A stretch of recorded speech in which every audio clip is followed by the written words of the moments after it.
Part of the reason why I want to talk to you, I'll always talk to you. 12 years in the league, and you're digging your heels into the paparazzi right now, the media. The Dolphins fascinate me, Terron. They really fascinate me because they've got some guys, and I know they just are they're gonna cut Chubb and Tyreek Hill to save some money, and they just changed their front office and their coaching staff. What do you think is cooking up right now in Broward County, Terron? Full rebuild, man. Full reset. I think it's when you hold the power button down. You know what I mean? I think that's what's happening right now. It's not just delete a few apps. I think they're really starting to create a brand new regime. Chris Greer was at the head of it for a very long time. He brought in a ton of talent, different head coaches, but haven't been able to achieve the success that the Dolphins fan base and ownership are yearning for. So with Jon-Eric Sullivan, Jeff Hafley, they're getting a chance to approach this thing with a blank page, with a blank canvas, so they can start to build the franchise and organization that they feel will create the success that we're looking for. You know, I love that analogy, holding the power button down. We can all understand that. And that is always, seriously, because that's my last resort of like, I can't figure this thing out. I don't know how to F this thing up. So let me just hold the power button down. And it does appear to be that's what the Dolphins are doing. My question is when the power comes back on, is Tua still on this team, do you think? That's tough, man. When I spoke on it when Tua was benched during the season, yep, and I was very vocal about him being a starting quarterback next year. That was under the impression that there will be the same regime. It would be the same campaign, Mike McDaniel and company, that they had experience together of being the number one offense in the league and feel strongly or confident that they can get back to that spot. This is a different situation. Jeff Hafley don't know Tua at all. He don't have that same experience, the ups and downs of being with Tua. Jon-Eric Sullivan don't have that experience with him as well. I'm sure they're having conversations and trying to figure out what's best for the team as far as performance and production, but also financially because Tua has such a big cap hit. I don't think so at this point. I think that this new leadership are showing the direction that they're going. We're releasing Tyreek Hill, releasing Bradley Chubb, James Daniels, and et cetera, with more names to come, I'm sure. Minkah Fitzpatrick name comes up yesterday in trade talks.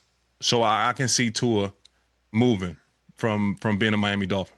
Yeah, I can too. And I'm wondering if he would prefer that as well. What's your read of his view of everything? Yeah. Not to make you speak for him, but I'm just you're somebody who's who's got boots on the ground, if you will, and knows a few things. So I'm kind of hunting and pecking for what you think on that front. Talking to Tua, and again at the time that we spoke, it was still under the leadership of Mike McDaniel, Frank Smith as the offensive coordinator, like the same.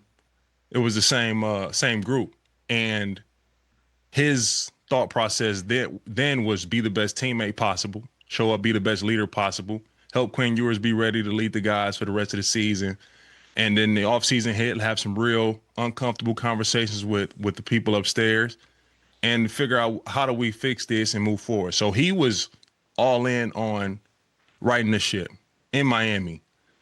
I'm sure a lot of those conversations changed with the departure of Mike McDaniel and the departure of Frank Smith and all these other guys that they had built that organization with for the last 4 years. So I haven't spoke to him personally since Jeff Hafley took over. So I honestly, I can't speak from his words, but in my opinion, I think it'll be best. Fresh start, get somewhere to just get a new climate.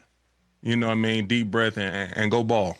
Yeah, go ball. And it reminds me of another situation, although the Jets did have the second overall pick when they brought in a new head coach in Robert Saleh and got Sam Darnold out of there. And now we're seeing what Sam Darnold has become. And sometimes you sit back and wonder, would we have seen that photograph of Sam Darnold in green holding up a Lombardi trophy had he been wearing Jets colors this entire time? And No. right, you just basically said it, right? Right. And so that may be what I'm sitting here thinking about Tua, that he might sit here and go, okay, I'm seeing Sam do what he's done somewhere else. Would he want to bounce around to 3 other teams before landing on his 5th Super Bowl spot? Probably not. But I'm wondering if there are some other quarterbacks in the league, Kyler Murray being another right now, even though there's a new head coach, and a new head coach there might say he's better than the other options, as opposed to a new head coach in Miami saying, I don't want the same issues that happened before. Now I own them.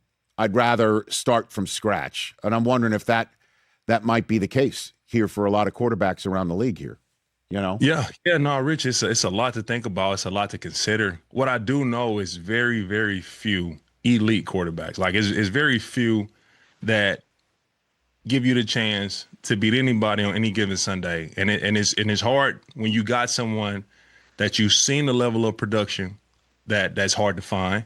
It's rare. So it's hard to move on from those guys, even if it's a bad stretch, or you know what I mean, the production is not exactly what you want to see at the moment. You gotta weigh the options, man, because those humans are few and far between. It's tough. It's been teams for 20 years trying to find a franchise quarterback, and we've also saw teams that's been able to roll right into them. Green Bay Packers go from Brett Favre to Aaron Rodgers to Jordan Love. Like, that's rare. We got a lot of other teams that have moved on from a quarterback that has struggled mightily since. Hey, you made it all the way to the end. Thanks for that. Check us out every single day streaming live on Disney Plus and the ESPN app 12 to 3 Eastern.